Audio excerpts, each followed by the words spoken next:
Quick study YouTube চেনেলৰ অন্য এটি ভিডিঅ'লৈ স্বাগতম জনাইছোঁ।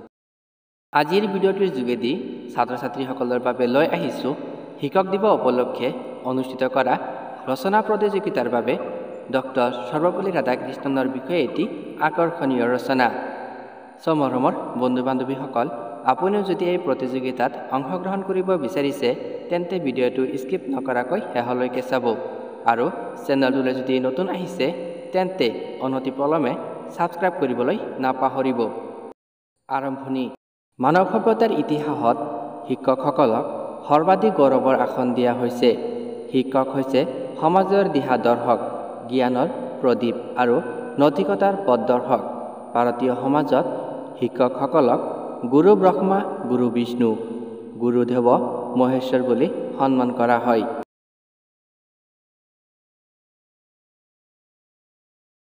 এনে এজন জ্ঞানী, দাৰ্শনিক আৰু আধ্যাত্মিক ব্যক্তিত্ব আছিল ডক্টৰ সৰ্বপল্লী ৰাধাকৃষ্ণন। তেওঁৰ জন্মদিনটো শিক্ষকসকলৰ সন্মানত প্ৰতি বছৰ 5 ছেপ্টেম্বৰ শিক্ষক দিৱস হিচাপে উদযাপন কৰা হয়। তেওঁৰ জীৱন, চিন্তা আৰু অৱদান আজিও ভাৰত তথা বিশ্বৰ শিক্ষা ক্ষেত্ৰক আলোকিত কৰি ৰাখিছে। জন্ম আৰু পাৰিবাৰিক জীৱন। ডক্টৰ সৰ্বপল্লী ৰাধাকৃষ্ণনৰ জন্ম 1888 চনৰ 5 ছেপ্টেম্বৰ তাৰিখে তেতিয়াৰ মাদ্ৰাজ প্ৰেছিডেন্সিৰ তিৰুপতি অৱস্থিত তিৰুত্তনী নামৰ এখন সৰু গাঁৱত হৈছিল। তেওঁৰ পৰিয়াল আছিল অতি সাধাৰণ। পিতৃৰ নাম আছিল সৰ্বপল্লী বীৰস্বামী আৰু মাতৃৰ নাম আছিল সীতাম্মা। তেওঁলোক হিন্দু মধ্যবৰ্গীয় পৰিয়ালৰ সন্তান আছিল। পৰিয়ালত অৰ্থনৈতিক অভাৱ থাকিলেও শিক্ষা সংস্কৃতিৰ প্ৰতি যথেষ্ট গম্ভীৰ মনোযোগ দিয়া হৈছিল। শিক্ষা জীৱন। ৰাধাকৃষ্ণন অতি মেধাৱী ছাত্ৰ আছিল। প্ৰাথমিক শিক্ষা গাঁৱৰ পাঠশালাত লাভ কৰাৰ পিছত তেওঁ বেল্লুৰ আৰু মাদ্ৰাজৰ বিভিন্ন শিক্ষা অনুষ্ঠানত অধ্যয়ন কৰিছিল। মাদ্ৰাজ খ্ৰীষ্টান কলেজত অধ্যয়নৰ সময়তে তেওঁ পাশ্চাত্য দৰ্শন আৰু পূৰ্বীয় দৰ্শনৰ ওপৰত গভীৰ অধ্যয়ন আৰম্ভ কৰিছিল। 1906 চনত দৰ্শনত অনাৰ্ছ ডিগ্ৰী আৰু পিছত মাষ্টাৰ ডিগ্ৰী লাভ কৰে। অতি কম বয়সতে তেওঁৰ বিদ্যাশক্তি, বিশ্লেষণ ক্ষমতা আৰু গম্ভীৰ চিন্তাধাৰাই সকলোকে আকৰ্ষণ কৰিছিল। অধ্যাপনা জীৱন। পঢ়া শুনা সম্পূৰ্ণ কৰাৰ পিছত ডক্টৰ ৰাধাকৃষ্ণনে অধ্যাপনা ব্যৱসায় বাছি লয়। প্ৰথমে মাদ্ৰাজ প্ৰেছিডেন্সি কলেজত অধ্যাপক হিচাপে নিযুক্তি লাভ কৰে। তাৰপিছত মাইসূৰ বিশ্ববিদ্যালয়, কাশী হিন্দু বিশ্ববিদ্যালয়, মাদ্ৰাজ বিশ্ববিদ্যালয় আদি প্ৰতিষ্ঠানত অধ্যাপনা কৰিছিল। তেওঁৰ শিক্ষাৰ আধুনিক পদ্ধতি, গৱেষণা, বিতৰ্ক আৰু আলোচনা পদ্ধতিৰ জৰিয়তে শিক্ষাৰ গুণগত মান উন্নত কৰিবলৈ সদায় চেষ্টা কৰিছিল। তেওঁৰ বক্তৃতা, লিখনি আৰু শ্ৰেণীকক্ষৰ আকৰ্ষণীয় উপস্থাপনা শিক্ষাৰ্থীসকলৰ মাজত অনুপ্ৰেৰণা যোগাইছিল। দাৰ্শনিক হিচাপে অৱদান। ডক্টৰ ৰাধাকৃষ্ণন মূলতঃ দাৰ্শনিক হিচাপে বিশ্বজুৰি খ্যাতি লাভ কৰে। তেওঁ ভাৰতীয় বেদান্ত দৰ্শনক আধুনিক দৃষ্টিভংগীৰে ব্যাখ্যা কৰি পশ্চিমী চিন্তাধাৰাৰ সৈতে তুলনা কৰিছিল।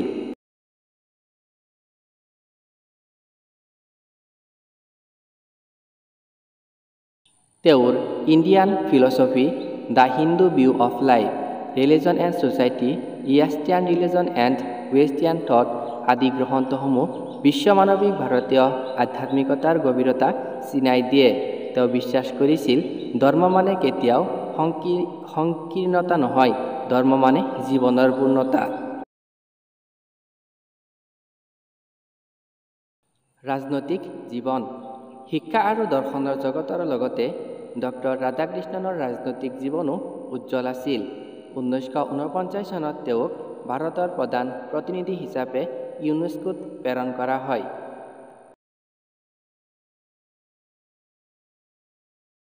তাৰ পিছত 1952 চনত তেওঁ ভাৰতৰ উপৰাষ্ট্ৰপতি হিচাপে নিৰ্বাচিত হয় আৰু 1962 চনত ভাৰতৰ ৰাষ্ট্ৰপতি পদ অলংকৃত কৰে।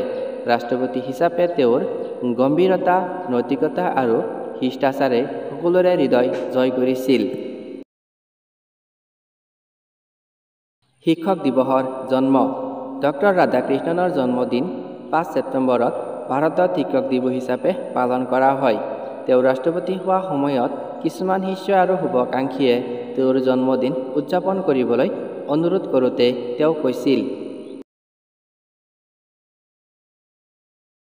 যদি মোৰ জন্মদিন উদযাপন কৰিব বিচাৰে তেন্তে সেই দিনটোত শিক্ষক দিৱস হিচাপে উদযাপন কৰক, কাৰণ শিক্ষকেহে সমাজৰ প্ৰকৃত নায়ক। এই মহান দৃষ্টিভংগী আৰু বিনম্ৰতাৰ ফলত আজিও প্ৰতি বছৰে 5 ছেপ্টেম্বৰ শিক্ষক দিৱস হিচাপে পালন কৰা হয়।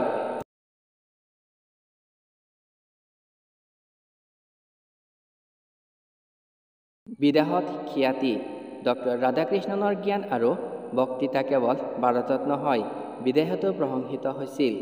ভাৰতীয় দৰ্শন আৰু সংস্কৃতিৰ দূত হিচাপে তেওঁ ইউৰোপ আৰু আমেৰিকাৰ বহু স্থানত বক্তৃতা দিছিল। বিদেশী শিক্ষাবিদসকল তেওঁৰ গৱেষণা আৰু চিন্তাধাৰাক যথেষ্ট উচ্চ মৰ্যাদা দিছিল।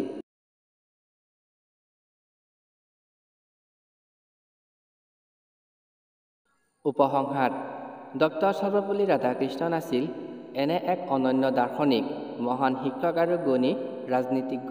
তেওঁৰ জীৱনৰ পৰা আমি শিকিব পাৰোঁ, শিক্ষকসকলেহে সমাজৰ সত্যিকাৰ পথদৰ্শক আৰু দিহাদৰ্শক। তেওঁ নিজৰ জন্মদিনক শিক্ষকসকলৰ নামেৰে উৎসৰ্গা কৰি দেখুৱাইছিল যে গৌৰৱৰ সৰ্বোচ্চ আসন শিক্ষকসকলৰ। আজিৰ ছাত্ৰ ছাত্ৰী, শিক্ষক, সমাজ আৰু জাতীয় নেতাসকলে যদি তেওঁৰ আদৰ্শ অনুসৰণ কৰে তেন্তে ভাৰতবাসী আধ্যাত্মিক আৰু নৈতিক ক্ষেত্ৰত বহুদূৰ অগ্ৰগতি কৰিব। ডক্টৰ ৰাধাকৃষ্ণনৰ মৃত্যু 1975 চনৰ 17 এপ্ৰিলত হৈছিল।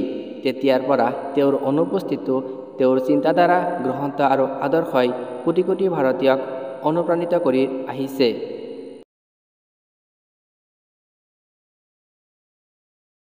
তেওঁক আজিও ভাৰতবাসীয়ে শিক্ষকৰ প্ৰতিমূৰ্তি হিচাপে সন্মান কৰে আৰু শিক্ষক দিৱসত স্মৰণ কৰি থাকে। ধন্যবাদ।